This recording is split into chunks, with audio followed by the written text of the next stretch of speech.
माननीय अध्यक्ष महोदय, आपका आभार कि आपने मुझे अपने प्रश्न पर अनुपूरक पूछने की आज्ञा प्रदान करी।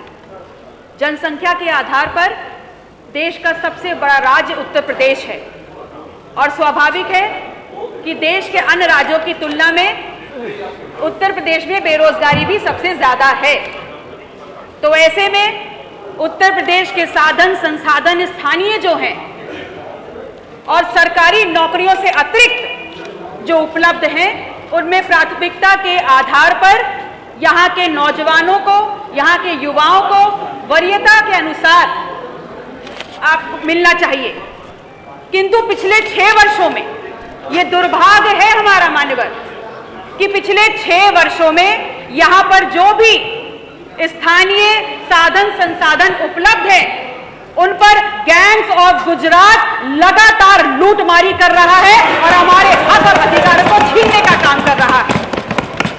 और उत्तर प्रदेश का युवा और नौजवान अपने आप को ठगा महसूस कर रहा है, अपने आप को लुटता देख रहा है और लगातार आपकी तरफ आशा भरी निगाहों से देख रहा है। स्थानीय नौजवानों के प्रति सरकार का जो ये उदासीन रवैया है और जो उपेक्षा कर रही है स्थानीय नौजवानों की, उसके कारण ही यहाँ का युवा नौजवान आज ठेला खोमचा लगा करके पकौड़े तलने को मजबूर हो रहा है, सिगरेट और बीड़ी पीसने को मजबूर हो रहा है। इसी संदर्भ में मैंने अपना प्रश्न पूछा था कि क्या श्रम और सेवायोजन मंत्रालय प्रदेश में स्थापित उद्योगों में 50% रोजगार स्थानीय बेरोजगार नौजवानों को देने हेतु कानून बनाने पर सरकार विचार करेगी?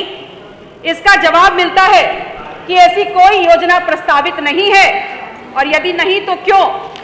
तो जवाब आता है प्रश्न नहीं उठता। तो मान्यवर, आपका संरक्षण लेते हुए मैं माननीय मंत्री जी से पूछना चाहूंगी कि माननीय मंत्री जी, अगर इस बात का प्रश्न नहीं उठेगा तो किस बात का प्रश्न उठेगा? और आपने कहा कि विपक्ष को पेट में दर्द हो रहा है। अभी नहीं कहा, तो आपने पूछा नहीं, बताया जो चर्चा है उसमें पेट दर्द तो स्वाभाविक है, सर दर्द भी हो रहा है। और इस बात का आपसे पूछना चाहते हैं कि आप और आपके साथ जो अन्य आपके सहयोगी जो सत्ता में सत्ता का सुख भोग रहे हैं और दलित और पिछड़ों के हक में बात करते हैं, वो आज जब हकमारी हो रही है तो अपनी आवाज बुलंद क्यों नहीं करते? हम आपसे ही पूछना चाहते हैं कि क्या प्रश्न करिए। प्रश्न सर उसी पे हाँ प्लीज। माननीय मंत्री जी, मैं आपकी और आपके सभी साथियों की मजबूरी को बहुत अच्छी तरह समझती हूँ, आपकी मजबूरी को बहुत अच्छी तरह समझती हूँ, लेकिन कम से कम नैतिकता के आधार पर तो आप और आपके सभी सहयोगी दल न्याय की बात करें। अरे आप वहां दलों के कहां चलेंगे? वहां कहां दिमाग पाया और प्रश्न हमारे घर के ही बच्चे हैं, हमारे और आपके घर के ही नौजवान हैं जिनकी हकमारी हो रही है। इसलिए मेरा पहला अनुपूरक आपसे ये है कि क्या निजी कंपनियां जो सरकार से जमीन और बिजली जैसी अन्य सुविधाएं रियायती दरों पर प्राप्त करती हैं, क्या ये उन संस्थानों में आप स्थानीय रोजगार हरियाणा सरकार की तरह 75% सुनिश्चित करने का काम करेंगे? यदि हाँ तो कब तक, यदि नहीं तो क्यों? मान्यवर, मेरा दूसरा प्रश्न है, क्या 25 करोड़ की जनसंख्या वाले इस प्रदेश में हर साल 2 करोड़ युवाओं को समायोजित करने के लिए आप प्रभावी कदम उठाएंगे? यदि हाँ तो क्या, कब तक, यदि नहीं तो क्यों? मंत्री जी, जो इतना पूछा उतना बता दीजिए।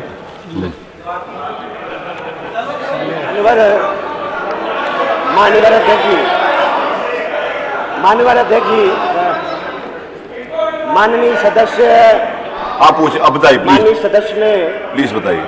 बड़ा सीधा सा प्रश्न किया है, तो सीधा सीधा जवाब दीजिए कि जो कंपनियां हैं जो निजी क्षेत्र है, उसमें क्या हरियाणा सरकार, जो हमारी ही सरकार है, हरियाणा सरकार ने जिस तरह से वहां हरियाणा के नौजवानों के लिए एक आरक्षण की व्यवस्था की है, क्या उस तरह की व्यवस्था क्या उत्तर प्रदेश की सरकार करेगी? जी मान्यवर, उत्तर प्रदेश निश्चित तौर पर एक बड़ी संभावनाओं वाला प्रदेश है मान्यवर, और आज $1 ट्रिलियन इकोनॉमी के लक्ष्य की तरफ हम तेजी से आगे बढ़ रहे हैं मान्यवर।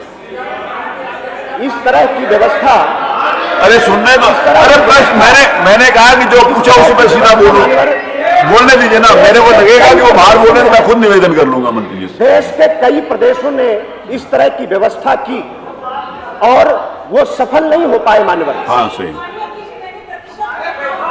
अरे अभी तो जवाब तो आ जाए।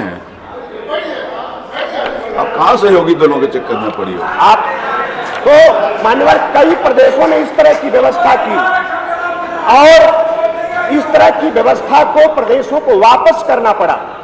उत्तराखंड का उदाहरण हमारे सामने है मान्यवर। हाँ जी, उत्तर प्रदेश और हरियाणा प्रदेश की सरकार ने जो किया, आज कई कंपनियों को वहां मैन पावर नहीं मिल रहा है, इस वजह से कई कंपनियां पलायन कर रही मान्यवर। और ये व्यवस्था हम उत्तर प्रदेश में इसलिए नहीं ला सकते कि जो हमारी कंपनियां आज देश और दुनिया की कंपनियां आज उत्तर प्रदेश में आ रही हैं, योगी जी की सरकार ने जो प्रयास किया, आज दुनिया भर के निवेशकों के लिए सबसे पसंदीदा डेस्टिनेशन आज उत्तर प्रदेश बना है मान्यवर। और दुनिया भर की बड़ी बड़ी कंपनियां आ रही हैं, उनको स्किल लेबर चाहिए मान्यवर, स्किल कर्मकार चाहिए, जो कुशल कामगार हैं उनको चाहिए। इसलिए हम इस व्यवस्था को नहीं ला सकते।